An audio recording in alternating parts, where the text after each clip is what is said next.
Assalamualaikum warahmatullahi wabarakatuh. Selamat pagi teman-teman, jumpa kembali di Al Ayyubi Channel. Dr. Deki Ngadas di channel Verbum Veritatis mengatakan bahwa Ustadz Menahem Ali itu bisanya cuma menghibur diri. Ustadz Menahem Ali itu nggak ngerti apa-apa katanya teman-teman. Apa sih yang mereka perdebatkan ya seputar Khitonas ya? Menurut Ustadz Menahem Ali, Khitonas itu adalah serapan dari bahasa Ibrani yang diyunanikan, yang artinya adalah celana dalam. Tanpa harus berlama-lama, saudara-saudariku, kita langsung simak videonya Dr. Deki Ngadas. Jadi mereka mengenakan jubah dari luar itu harus, karena kalau hanya gunakan kiton jubah dalaman itu dianggap tidak berpakaian, dianggap tidak sopan. Jadi harus gunakan jubah dari luar. Dengan kata lain, mereka gunakan dua jubah, satunya di luar, satunya di dalam, selain pakaian dalam. Jadi kiton itu bukan celana dalam, bukan cawat, tapi itu jubah yang dipakai di dalam sebelum orang pakai jubah yang di luar.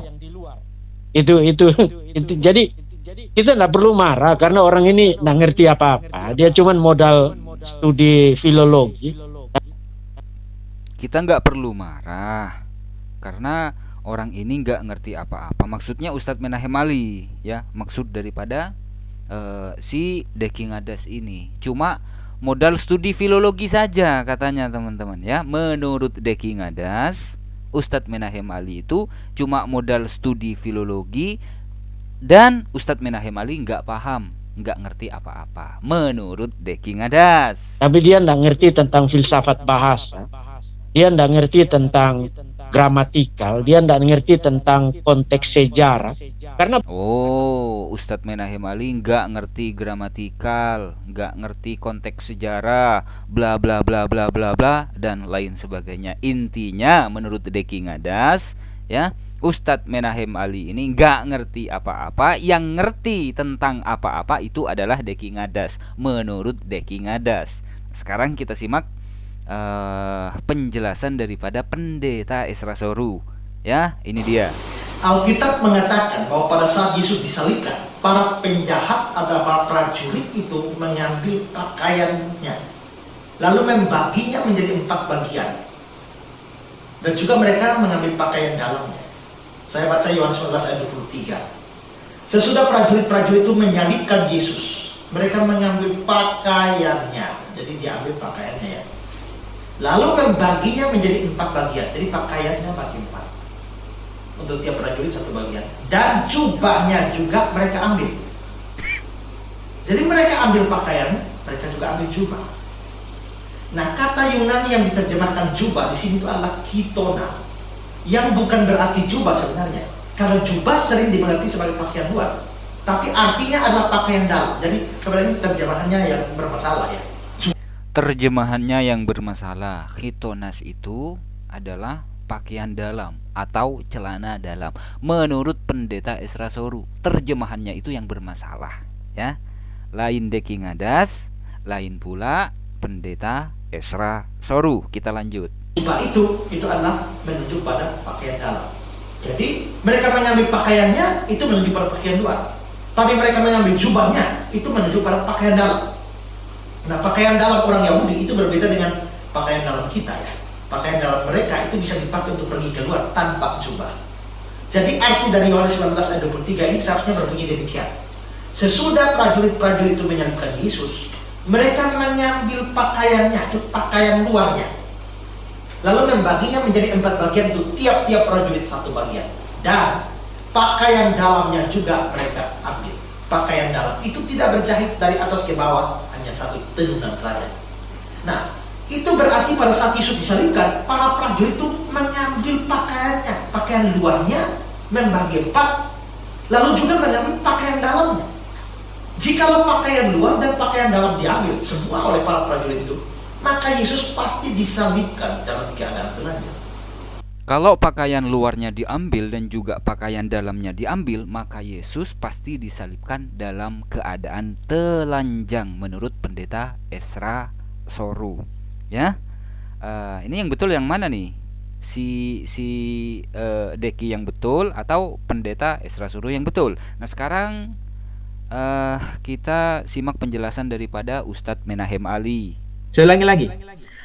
Teks Septuaginta abad ketiga sebelum Masehi itu banyak meneruskan atau sekedar mengalih aksarakan dari istilah-istilah Ibrani, meskipun ditulis dengan huruf Yunani. Nah, salah satunya berkaitan dengan istilah chetonas di sini, ayat 21, ya, disebutkan chitonas. Ayat 21 pada teks ini yang baris kedua muncul kata apa arti? Chitonas, dermatinos. Jadi maksudnya alat penutup khitan yang berasal dari kulit. Ini kalau arti harfiahnya. Chitonas. Jadi chitonas itu bukan aslinya bahasa Yunani. Itu aslinya bahasa Ibrani yang diyunanikan. Hitonas itu bukan bahasa asli Yunani, tapi bahasa Ibrani yang diyunanikan. Bahasa Ibrani yang diserap menjadi bahasa Yunani. Oke, kita lanjutkan ya teman-teman ya. Termasuk kata Adam. Adam di sini pada ayat 21 itu bukan asli bahasa Yunani, itu bahasa Ibrani yang diyunanikan.